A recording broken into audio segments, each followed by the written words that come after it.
All right, folks, buckle up because we are diving headfirst into injury territory this week. Week 7 in the NFL, and let me tell you, it was a tough one for some big names out there. If you're the kind of fan who needs to know how the injury report is going to shake up the standings, well, You've come to the right place. we're talking about those season-altering, game plan-changing injuries and what they really mean. We're talking about the human cost of the game and the business decisions. It's a lot to unpack. It is, but we're going to break it down for you, starting with what was probably the scariest injury of the week, at least visually. I'm talking about New York Jets cornerback Xavier Newman. Carted off the field on a backboard, neck brace, the whole 9 yards. I mean, Yeah, you see that and you think the worst. absolutely. But the good news, if you can call it that, is that all the tests came back negative. Thank goodness for that, but Right. that doesn't mean he's in the clear. Neck injuries, even minor ones, those can linger. So true, and the Jets are not giving a timeline for his return. Which, honestly, is the right move. You rush back from something like that, and you could do more harm than good. No doubt. So, Jets fans, you're going to have to wait and see on that one. But speaking of waiting and seeing, let's talk about Deshaun Watson and that potential Achilles tear. Oh boy, where do we even begin with that one? I mean, talk about a gut punch for the Browns. They finally get their franchise quarterback back on track after, well, And then this, a non-contact injury, which is always concerning with an Achilles. And you know what they say about non-contact injuries. It often means something just gave out. Not a good sign.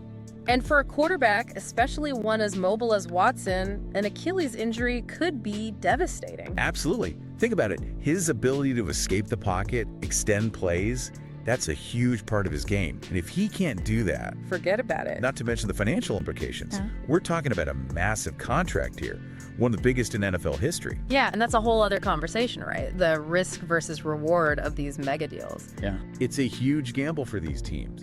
You're putting a lot of faith and money into one player.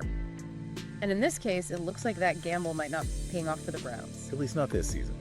All right, so we've had our dose of bad news, but unfortunately it doesn't stop there. The injury bug is alive and well, my friend. Yeah, tell me about it. Let's move on to the San Francisco 49ers.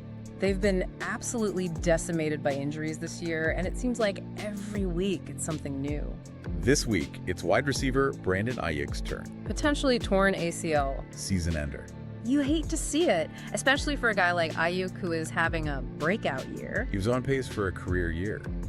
Now, who knows? And it's not just Ayuk, right?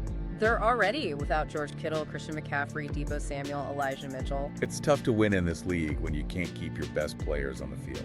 No kidding. They're dropping like flies out in San Francisco. But hey, maybe this is the year someone proves that old adage wrong. Which adage is that? Next man up. Yes. You know, they say adversity builds character. That's one way to look at it. Look, the 49ers have a great head coach, a solid system, and they've been here before. Don't count them out just yet. Fair enough. Speaking of overcoming adversity, did you hear about Commanders quarterback Jaden Daniels and his mom? Oh, you mean the rookie sensation? The one and only.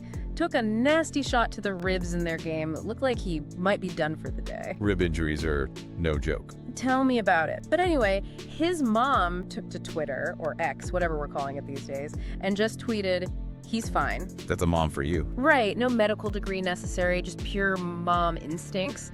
And you know what? He did end up coming back into the game. They see, mother knows best. She does. She really does.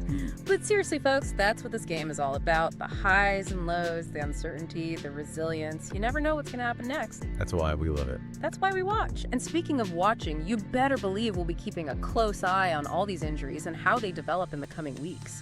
Will they be back this season? Will their team survive without them? Only time will tell. So many questions, so few answers. But hey, that's what makes this league so unpredictable, so captivating, and so downright entertaining. That it does. Until next time. We'll be here.